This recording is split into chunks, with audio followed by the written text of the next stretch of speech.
Class में मौजूद रहना सीखो लड़की। मैं कई दिनों से नोट कर रही हूँ, तुम मौजूद तो यहाँ होती हो लेकिन तुम्हारा दिमाग कहीं और। अल्लाह के हुक्म से वो मेरा हुक्म नहीं टालेंगे। अशरफ जाने और उसका खुदा जाने, मैंने बेटी की लाश करना सौदा किया है और नहीं करूँगी। मीनू और डॉक्टर की होने जा रही है रुसवाई। यानी कि ये सीढ़ी वाला प्लान जो बनाया गया था और इस पे पंचायत बिठाई गई थी, तो मीनू ने बड़ी सफाई के साथ झूठ मूठ कहकर कि मलिक नादर की जो बहू है उसी ने सीढ़ी रखवाई थी, उसी के लिए मैंने बनाई थी। जब घर जाके वो पूछता है तो वो कहती है कौन सी सीढ़ी। उसको पता है कि इसने ऐसे ही नाम ले दिया है और फिर मौलवी के कहने पर मलिक नादर चुप हो गया।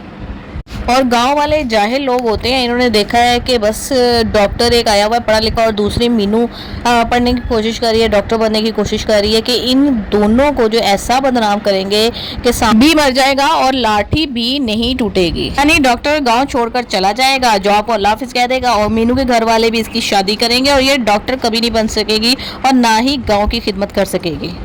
डॉक्टर की एक बात मुझे बड़ी अच्छी लगी पंचायत में, कि जब उसने कहा कि ये थोड़े से जो जख्म बच्चों को लगे हैं इस पे आपने पंचायत बुला लिया, लेकिन आपकी गांव की एक बच्ची की 12 पसलियां टूट गई, वो मर गई, तब तो किसी ने पंचायत नहीं बुलाई, ना कोई फैसला किया। आप ये देखें कि एक इंसान नकारा और नकम्मा इंसान जो कुछ ना करता हो वो इतना भी घटिया हो सकता है कि उसकी बेटी जो है वो मर गई है और वो चंद पैसों के इवज जो है ना अपनी बीवी के साथ कैसा सलूक कर रहा है। बीवी के साथ तो खैर उसका पहले भी सलूक ऐसा ही होगा और कितना वो सेंसिटिव है या एहसास रखता है अपनी औलाद का।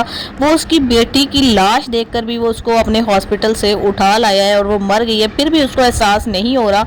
लेकिन अब ये कि अब उसकी बीवी ने FIR दर्ज करवा दी है तो ये लोग बच नहीं सकेंगे।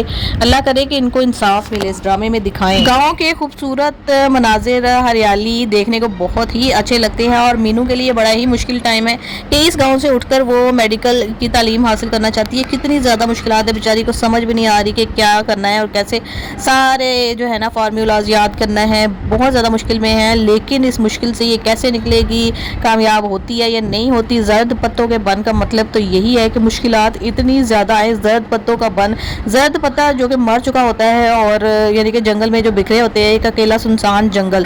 तो अब देखते हैं कि इनके किरदारों का क्या मतलब होता है या आगे इसको मीनू को किस किस्म की सिचुएशंस फेस करनी पड़ती है, कहीं ये अकेली रह जाती है या कि डॉक्टर का साथ मिलेगा इसको एंड में।